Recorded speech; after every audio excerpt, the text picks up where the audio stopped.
Olá, seja muito bem-vindo, muito bem-vinda no canal Waldemara Martins. E estamos lendo Jesus e as Mulheres. O que ele pensa de nós, de Sharon James. Já vou pedir para você deixar aquele like abençoado aqui no canal. A adoradora cativante, libertada de um passado doloroso, libertada para derramar louvor.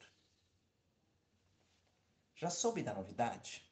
O vendedor do mercado cochichou. Jesus está na cidade, jantando na casa de Simão. Ao ouvir a notícia, o coração de Betânia bateu acelerado, enquanto ela se lembrava da primeira vez que viu Jesus. Ela estava no meio da multidão, no átrio do templo, quando os líderes religiosos interromperam os ensinamentos de Jesus, arrastando diante de todos uma mulher surpreendida em adultério. Os fariseus expuseram a mulher como um prêmio a ser conquistado. Jesus e os fariseus iniciaram um diálogo sobre a situação e o que deveria ser feito com a adúltera. Em seguida, Jesus abaixou-se e escreveu alguma coisa na terra. E depois disse: Aquele que estiver sem pecado, atire a primeira pedra. Um a um, os homens largaram as pedras e afastaram-se. Betânia deu um passo à frente para não perder uma só palavra do que Jesus diria à mulher. Ninguém a condenou? Jesus perguntou. Ninguém, Senhor. Eu também não a condeno. Vá e não peque mais. Betânia teve a sensação de que Jesus falou diretamente com ela, embora estivesse com o rosto escondido atrás de um véu no meio da multidão. Jesus então virou-se como se soubesse exatamente onde ela estava escondida e fitou-a nos olhos. Mesmo sem dizer uma só palavra, foi como ele tivesse dito: Essa graça também é estendida a você, minha amiga. E Betânia lembrou-se dos outros ensinamentos de Jesus. Não julguem para que vocês não sejam julgados, pois da mesma forma que julgarem, vocês serão julgados. E a medida que usarem também será usada para medir vocês, porque você repara no cisco que está no olho do seu irmão, e não se dá conta da viga que está em seus próprios olhos. Não são os que têm saúde que precisam de médico, mas sim os doentes. Pois eu não vim chamar juntos mais pecadores. Os seus pecados estão perdoados. Levante-se, pegue a sua maca e vá para casa. Mateus 7, versículo 1, 3. Mateus 9, 12 e 13, 2 e 6.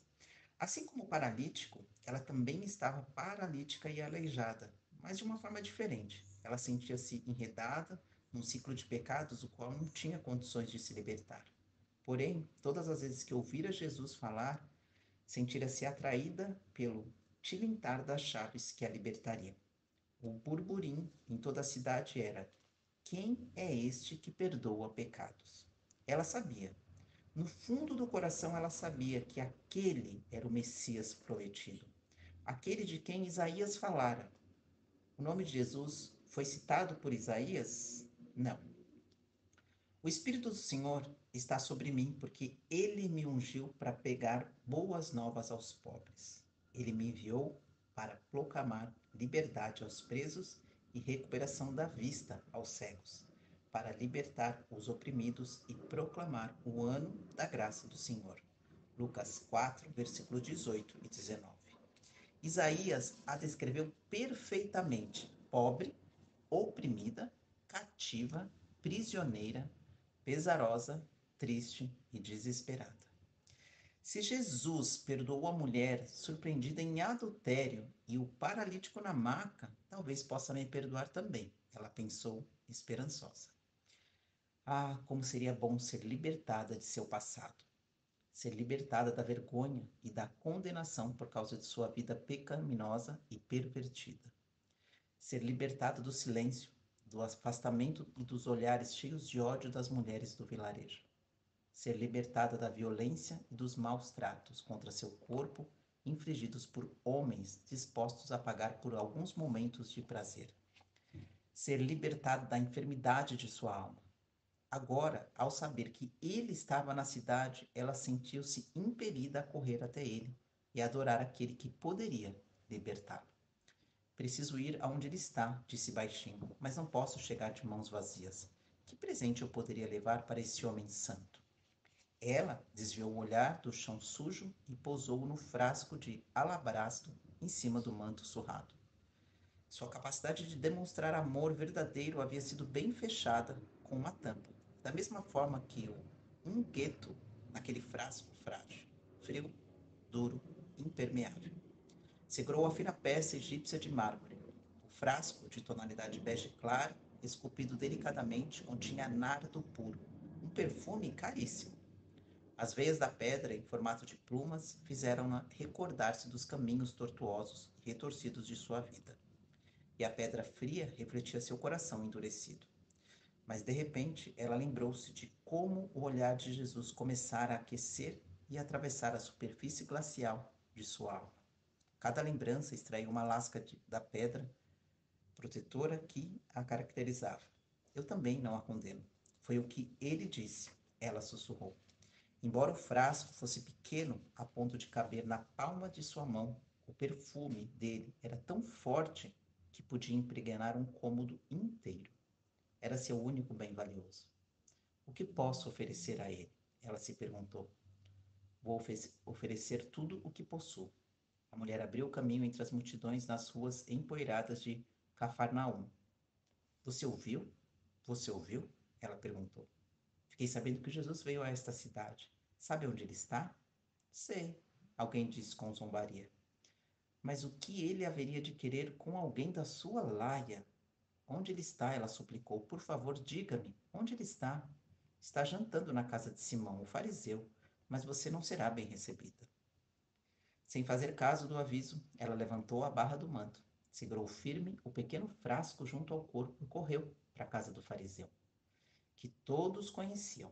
Betânia atravessou impetuosamente as portas de madeira e olhou ao redor à procura de Jesus. Você não pode entrar aí, alguém gritou. As mulheres são proibidas de entrar. Vai ter de ficar aqui, como nós, para pegar os restos de comida. Eles não entenderam que ela não estava ali para buscar comida. Estava chegando para prestar uma homenagem. De repente, ela o viu. Lá estava ele, reclinado à mesa lotada, virado para o lado esquerdo com os pés atrás de si. Como se ele e ela fossem as duas únicas pessoas da sala, Betânia caminhou devagar e intencionalmente na direção dele. Com os olhos cravados em seu Salvador, ela prosseguiu com determinação.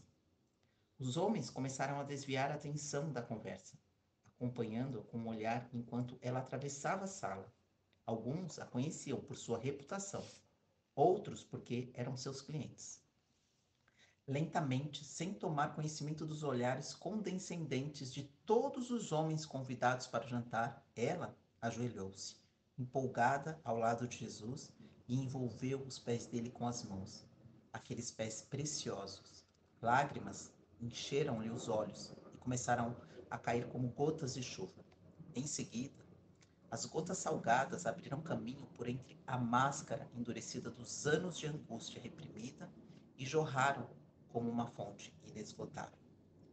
Escandalosamente, num ato reservado apenas a um marido, Betânia tirou os grampos que prendiam seus cabelos pretos e brilhantes, deixando-o cair como cascata sobre os ombros. A seguir, segurou os cachos e acariciou os pés de Jesus com eles. Lágrimas de gratidão e adoração corriam o tempo todo por seu rosto, marcado pelo tempo, enquanto ela cobria de beijos os pés do Salvador. O silêncio tomou conta da sala e todos os olhares fixaram-se naquela mulher ajoelhada aos pés de Jesus. Todos os olhares masculinos, olhares embasbacados. Chorando ainda, a mulher pegou o frasco de alabastro de dentro do manto. O amor borbulhou dentro dela e exigiu ser liberado. Ela quebrou o gargalho do frasco. O perfume outrora usado para atrair os homens para uma noite de paixão pecaminosa foi esvaziado naquele que a atraía para uma vida de graça gloriosa. Tão logo o frasco foi quebrado, ela sentiu-se curada. O aroma do nardo precioso saiu do frasco e envolveu a sala. Ela derramou o conteúdo dos pés do mestre amado. A fragrância da graça envolveu a sala e sedimentou naquelas pessoas desconhecidas. Após uma rápida conversa com Simão, Jesus colocou a mão na cabeça de Betânia e disse carinhosamente: Os seus pecados estão perdoados.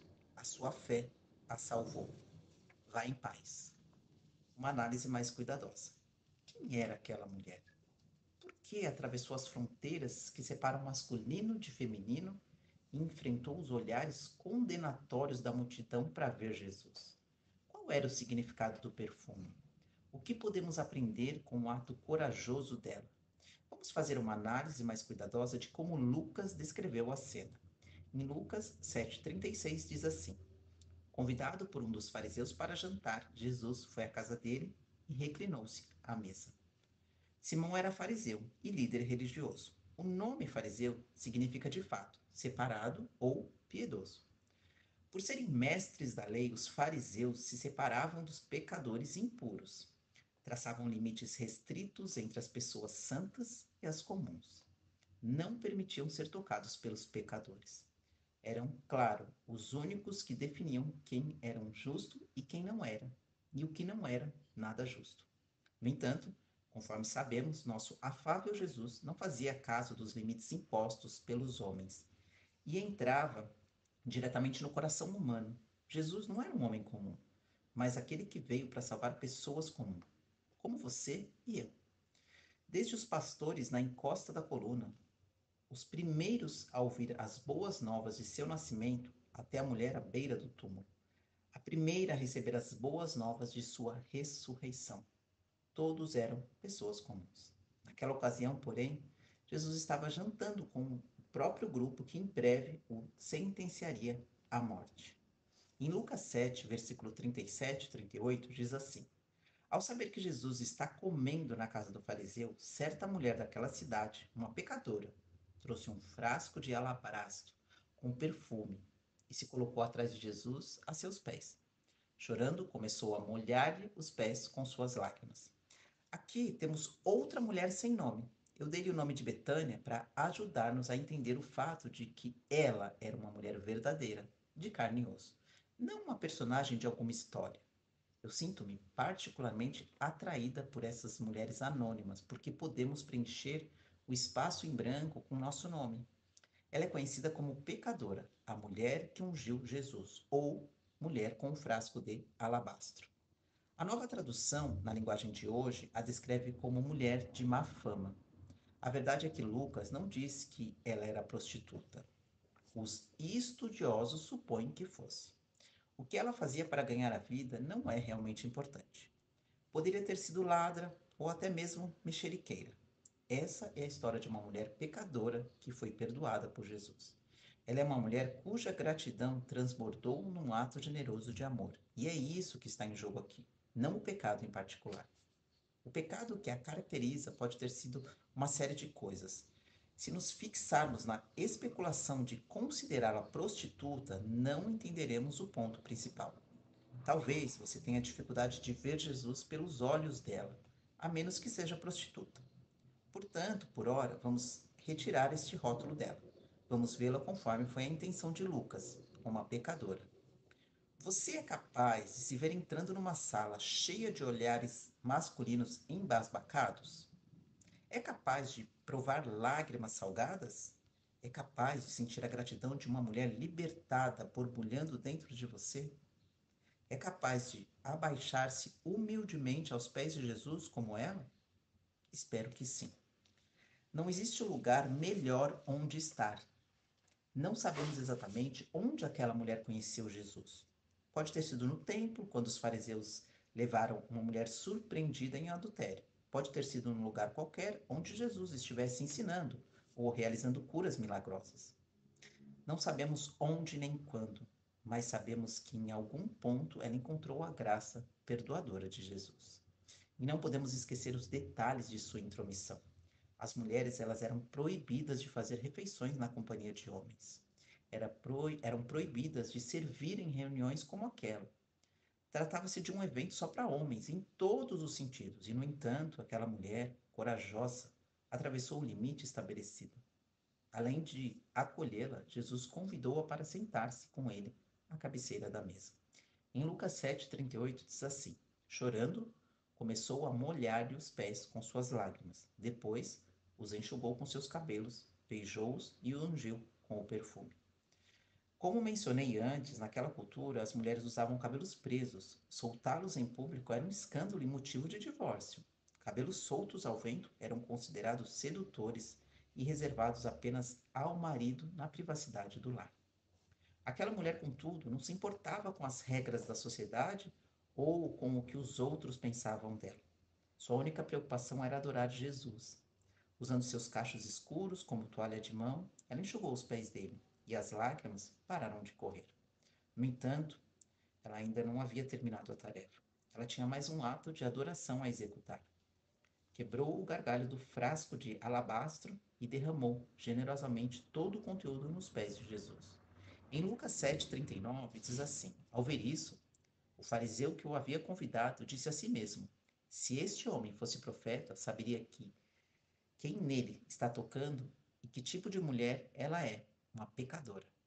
Simão não estava muito feliz com a intromissão daquela mulher pecadora, muito conhecida de todos. Certamente ele ficou decepcionado com a atitude de Jesus em relação a ela.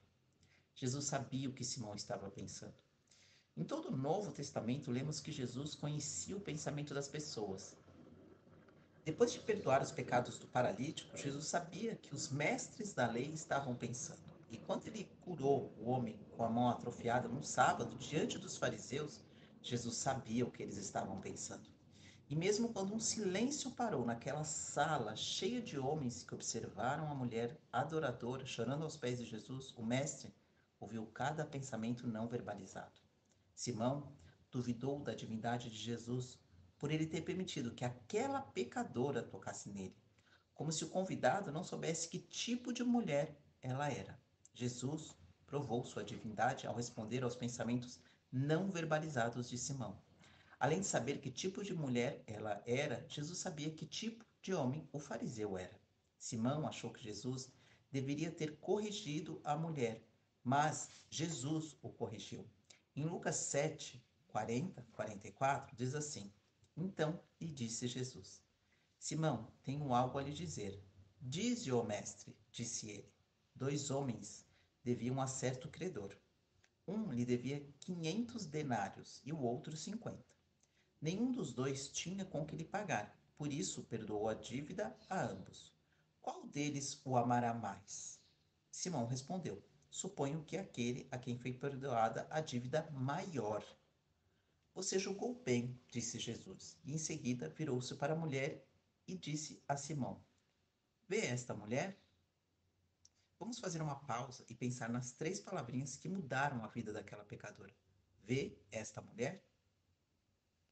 Em seu livro Bad Girls of the Bible, Garotas Más da Bíblia, Liz Curtis Hyde salienta que Simão a vira, mas somente pelo que ela era, não quem ela era.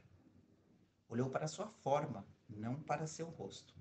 Olhou para suas ações, mas não olhou nos olhos e nem estabeleceu ligação com ela, de pessoa para pessoa.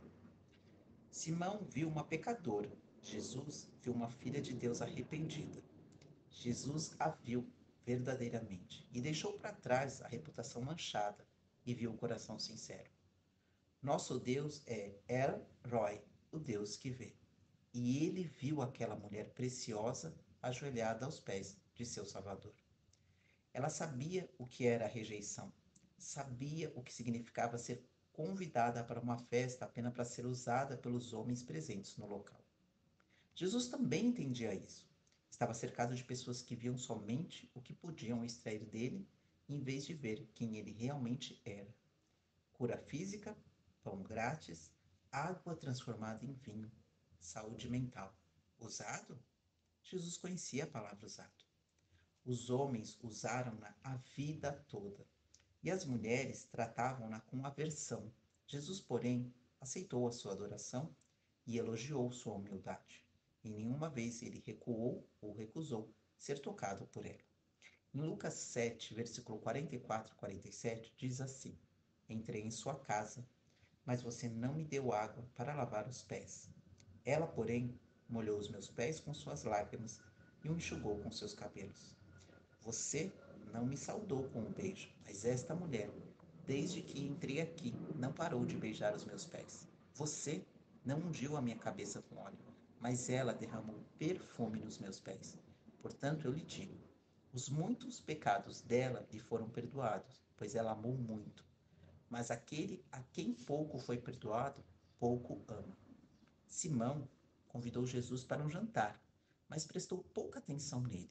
Os líderes religiosos faziam um bom espetáculo, mas se esqueciam de reconhecer o convidado de honra. Acontece o tempo todo nas igrejas ao redor do mundo. As pessoas elas ficam entretidas com o culto e as programações e se esquecem de reconhecer e adorar o convidado de honra, se é que ele foi convidado.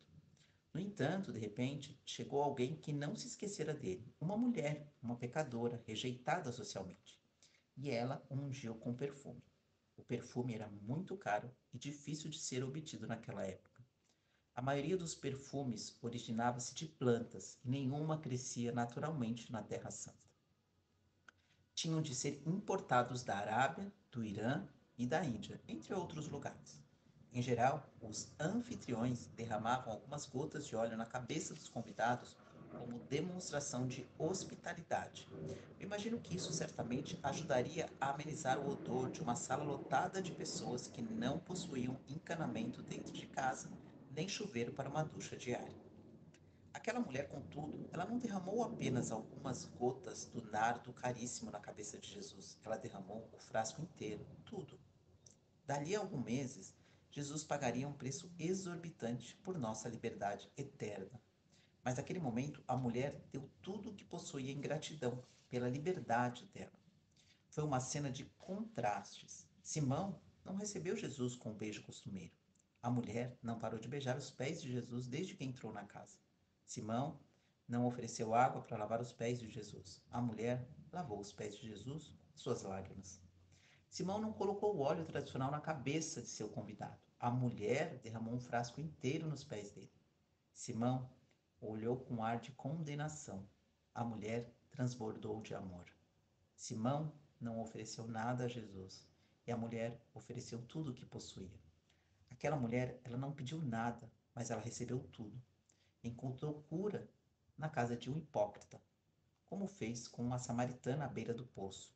Jesus virou o holofote para uma mulher, a fim de ensinar como se deve adorar verdadeiramente. Em Lucas 7, 48 e 50, diz assim: Então Jesus disse a ela: Seus pecados estão perdoados. Sua fé a salvou. Vá em paz. Enquanto as lágrimas da mulher lavavam os pés de Jesus, as palavras dele lavaram a alma dela. Não foi o que ela fez que a salvou, mas aquilo em que acreditou. Ela não disse uma só palavra, mas as suas ações falaram bem alto. Jesus sabia o que se passava no coração dela, e da mesma forma que sabia o que se passava no coração de Simão. Paulo escreveu: Pois vocês são salvos pela graça por meio da fé, e isto não vem de vocês, é dom de Deus, não por obras para que ninguém se glorie. Lembre-se, graça é um dom que não merecemos receber. Nós a recebemos pela fé. A mulher não recebeu a salvação por suas ações, mas recebeu essa dádiva pela fé. E finalmente Jesus disse: Vá em paz. A paz sempre acompanha o perdão. E da mesma forma que a mulher surpreendida em adultério, ela foi libertada para começar de novo. E quando recorremos a Jesus, ele sempre dá uma meia volta em nossa vida e nos ordena a ir. Em A Mensagem, lemos o seguinte: tem uma vida abençoada. A mulher foi libertada de um passado vergonhoso. Estava livre para derramar louvor. Libertada de um passado doloroso. Anos atrás, eu estava fazendo uma palestra num congresso de mulheres. E durante o tempo em que eu não estava palestrando, eu me sentava na plateia com as ouvintes. Em determinada sessão, uma moça chamada Lisa sentou-se à minha frente.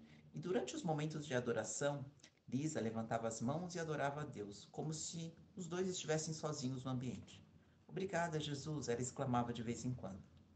Algumas pessoas se incomodaram com aquela demonstração explícita de louvor. Outros deram um sorriso de compreensão. E mais tarde eu conversei com Lisa e ela contou-me sua história. Experimentei minha primeira bebida quando eu tinha 13 anos de idade. Perdi a virgindade aos 14 e fumei maconha pela primeira vez naquele mesmo ano. E ela começou a dizer: Nos 28 anos seguintes, eu corri atrás de tudo para amortecer o sofrimento em minha vida e transportar-me para um mundo diferente, só que apenas temporariamente. Então, quando eu terminei o ensino médio, eu trabalhei num bar preparando bebidas e apanhava de meu namorado periodicamente. E com o passar do tempo, eu comecei a usar cocaína. A cocaína é muito cara. Eu precisava encontrar um meio de sustentar o vício e por isso tornei-me prostituta. A cada encontro, eu morri um pouco. Depois, tornei-me insensível a tudo isso. Surpreendentemente, eu fui presa por apresentar cheques sem fundo, não por prostituição. Meu advogado tirou-me da cadeia e entreguei num programa de recuperação. Enquanto estava lá, eu conheci Jesus Cristo. Foi Jesus que me libertou e Ele é a única razão de eu estar viva hoje.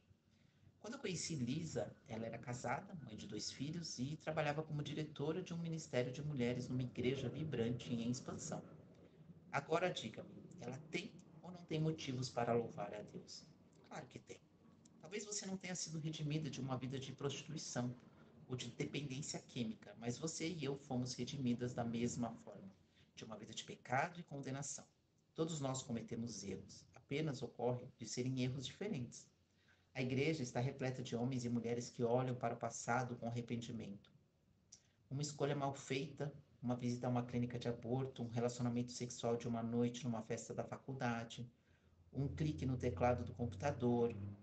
São feridas que infligimos a nós e que necessitam do toque terapêutico do Javé Rafá, aquele que cura. A Bíblia diz que antes de conhecermos Cristo, estávamos, né, mortas em nossas transgressões e pecados, longe de Deus, sem Cristo e sem esperança, inimigas de Deus, vivendo nas trevas, trevas em forma de pessoa, escravas do pecado, condenadas, incapazes de agradar a Deus. E agora, graças à obra consumada de Jesus Cristo na cruz, é nossa decisão de segui-lo, estamos vivas com Cristo, mais que vencedoras, reconciliadas com Deus, unidas com Cristo, amigas de Deus, vivendo na luz de Cristo, luz em forma de pessoa, escravas da justiça, aceitas, justificadas, redimidas, santificadas, lavadas, perdoadas, seladas, libertadas, aperfeiçoadas. Agora diga-me, temos ou não temos motivos para louvar a Deus? Quase não consigo me conter. Libertada para derramar louvor. Enquanto eu palestrava num congresso em Nova York, minha amiga Gay estava dirigindo um culto de adoração. Gay e eu gostávamos muito de adorar o Senhor em público e livremente. E não há nada melhor que uma sala lotada de mulheres que participam do louvor conosco. No entanto, naquele determinado evento, parecia que as mulheres estavam um pouco reservadas. Nós duas sentimos o ambiente um pouco frio. As palavras saíam da boca daquelas mulheres, não do coração. A melhor maneira que conheço para descrever essa situação é adoração morna. E todos nós conhecemos a opinião de Jesus sobre morno. Assim por quê? Você é morno, não é frio e nem quente. Estou a ponto de vomitá-lo da minha boca. À minha direita, porém, avistei uma mulher de meia idade, afro-americana, com paralisia cerebral, posicionada na primeira fila, sentada numa cadeira de rodas. Apesar de seu corpo contorcido, apesar de ter uma amiga ao lado para limpar a baba que lhe caía inadvertidamente da boca, e apesar de não conseguir pronunciar as palavras com clareza, aquela mulher louvava a Deus com todas as suas forças. Não se importou com o que alguém pudesse pensar dela.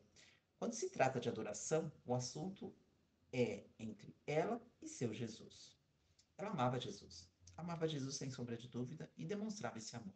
Meus olhos encheram-se de lágrimas quando olhei ao redor e vi todas nós, tão ricamente abençoadas, adorando como cristãs indiferentes, mas preocupadas com o que os outros poderiam pensar do que com o Deus merece. Da mesma forma que a mulher com o frasco de alabastro derramou seu louvor e adoração a quem a libertou, aquela filha de Deus, com o corpo preso a uma cadeira de rodas, mas espiritualmente libertada, derramou seu louvor e adoração a quem ela mais amava. Como posso deixar de louvá-lo? Ela me disse posteriormente com som de voz vacilante e distorcido. Ele tem feito muito por mim. Eu gostaria de poder fazer mais por ele. Quero fazer muito mais. Louvei a Deus durante o restante do fim da semana, tudo o que havia em mim. E sabe de uma coisa? Vi muros de inibição desmoronarem por toda a parte. Mulheres reservadas levantaram as mãos bem alto, cantaram a Deus, não para a tela, e derramaram lágrimas de gratidão àquele que diz: os seus pecados estão perdoados. A sua fé a salvou. Vá em paz. Uma filhinha de Deus com problemas físicos abriu seu frasco de alabastro e a fragrância envolveu todos na sala. Seu louvor derramado fez que todas nós desejássemos nos prostrar aos pés de Jesus. Ela não se importou com o que alguém pudesse pensar dela. Sua única preocupação foi permitir que Jesus soubesse o que ela pensava dele. Quero ser assim. E você? E daí, se alguém pensar que sou fanática por levantar as mãos durante um culto de adoração? E daí, se acharem que minha voz é desafinada quando canto ao Senhor com todas as minhas forças? E quando bato palmas? O salmista não disse: batam palmas vocês, todos os povos, aclamem a Deus com cantos de alegria. Onde foram parar todas as palmas? Quem silenciou os gritos de louvor? Quem estabeleceu limites entre louvor e reverência e disse que não podem coexistir? E dançar perante o Senhor? Alguns olham com desagrado diante de um movimento suave de corpo. Seja o que for, porque os outros pensem, fomos libertadas para adorar aos pés de Jesus. Chamo isso de adoração cativante, atraente, deliciosa, agradável, encantadora, refinada e graciosa. Preste atenção a estes versículos de um homem que sabia como louvar a Deus com tudo o que possuía. Senhor, quero dar-te graças de todo o coração e falar de todas as tuas maravilhas. Em ti quero alegrar-me e exultar e cantar louvores a teu nome, ó Altíssimo. O Senhor vive, bendita seja a minha rocha. Louvem o Senhor com harpa, ofereçam-lhe música com lira de 10 cordas, cantem-lhe uma nova canção, toquem com habilidade ao aclamá-lo. Eu te louvarei, ó Senhor, entre as nações, cantarei teus louvores entre os povos, pois o teu amor é tão grande que alcança os céus, a tua fidelidade vai até as nuvens. Enquanto eu viver, te bendirei, em teu nome levantarei as minhas mãos. A ele clamei com os lábios, com a língua o exaltei. Louvado seja Deus, que não rejeitou a minha oração, nem afastou de mim o seu amor. Bendito seja o Senhor, Deus, nosso Salvador, e que cada dia suporta as nossas cargas. Desde o ventre materno dependo de ti. Tu me sustentastes desde as entranhas de minha mãe. Eu sempre te louvarei. Tornei-me um exemplo para muitos, porque tu és o meu refúgio seguro. Do teu louvor transborda minha boca, que o tempo todo proclama o teu esplendor. Os meus lábios gritarão de alegria quando eu cantar louvores a ti, pois tu me redimistes. De todo o meu coração te louvarei, Senhor. Meu Deus, glorificarei o teu nome para sempre. Bendiga, ó Senhor. Levantem as mãos na direção do santuário e bendigam o Senhor. E este é um de meus salmos barulhentos favoritos, Salmo 150. Aleluia! Louvem a Deus no seu santuário. Louvem-no em seu magnífico firmamento. Louvem-no pelos seus feitos poderosos. Louvem-no segundo a imensidão de sua grandeza. Louvem-no ao som de trombeta. Louvem-no com a lira e a harpa. Louvem-no com tamborins e danças. Louvem-no com instrumentos de cordas e com flautas. Louvem-no com cimbalos sonoros. Louvem-no com cimbalos ressonantes. Tudo que tem vida, louve o Senhor. Aleluia. E podemos aprender muito com a mulher pecadora que lavou os pés de Jesus com suas lágrimas, enxugou-os com seus cabelos e ungiu com perfume. Seu nome é o nosso nome. Jesus perdoou os nossos pecados, ele aceita a nossa adoração e promete-nos paz. Fomos libertadas de um passado doloroso e temos liberdade para derramar louvor a ele. Deus tirou a nossa irmã das sombras da sociedade para mostrar a todas nós como é o louvor derramado por uma pecadora. Claro, causou rebuliço entre o pessoal que observava e, irmã, falamos dela até hoje. É o que acontece quando Deus chama uma mulher para o centro do palco e ela lhe obedece. Portanto, se o Filho os libertar, vós de fato serão livres. João 8, versículo 36.